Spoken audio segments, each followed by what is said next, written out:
కొరింథీయులకు రాసిన 2వ పత్రిక 2వ అధ్యాయము 11వ వాక్యం.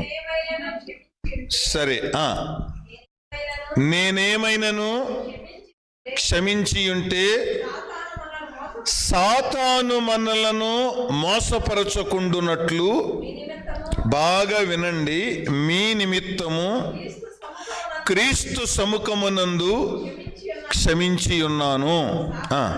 బాగా వినాలి. సాతాను తంత్రములను మనము ఎరుగని వారము కాము. ఇది సాతాను తంత్రములను మనము ఎరుగని వారిమి కాము. ఆ మాటకున్న అర్థం ఏంటి అని చెప్పంటే, సాతాను యొక్క ఉరులు, సాతాను యొక్క ప్రయోగాలు, సాతాను యొక్క ఆలోచనలు, సాతాను యొక్క విధానము ఇది మీకు